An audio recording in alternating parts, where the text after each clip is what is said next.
हॉर्मुझमध्ये युद्धनौका पाठवा, Donald Trump यांची मागणी. ब्रिटन जपानचा नौदल पाठवण्यास नकार, डोनाल्ड ट्रम्प यांची नोटाला धमकी. इराणचे युद्ध काही दिवस संपेल हा डोनाल्ड ट्रम्प यांचा अंदाज चुकला असून आता हे युद्ध लांबत चाललंय.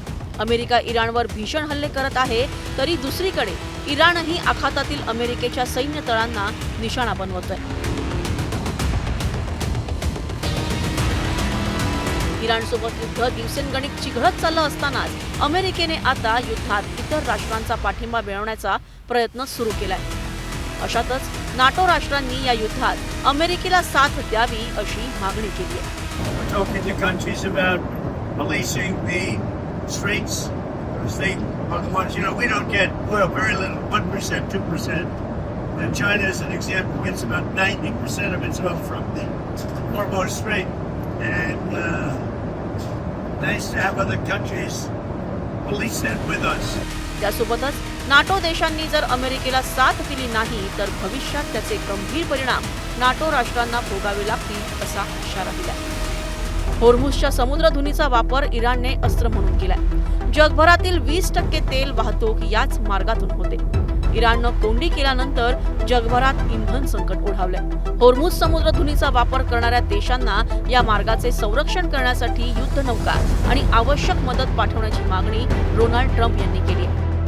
हॉर्मुझची समुद्रधुनीतून निर्धारकपणे जहाजांची वाहतूक सुरू राहावी यासाठी अमेरिकेनं चीन, जपान, फ्रान्स, दक्षिण कोरिया आणि ब्रिटन यांनी युद्धनौका पाठवाव्यात अशी मागणी ट्रम्प यांनी केली आहे. मात्र जपान, ब्रिटननं या भागात युद्धनौका पाठवण्यास नकार दिलाय, तर जर्मनी आणि ग्रीस या देशांनीही हॉर्मुझ समुद्रधुनीशी संबंधित कोणत्याही लष्करी मोहिमेत सहभागी होणार नसल्याचं स्पष्ट केलंय. या युद्धामध्ये पडून कोणालाही आपले हात शेकून घ्यायचे नाहीत किंवा आपले हात पोळून घ्यायचे नाहीत.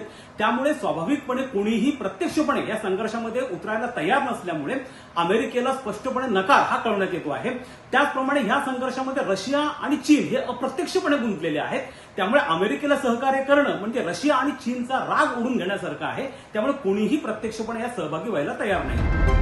एकीकडे युद्ध लांबत असताना इराण आखातातील अमेरिकेच्या सैन्य तळांसोबत अमेरिकेच्या मित्र राष्ट्रांच्या आस्थापनांनाही टार्गेट करते.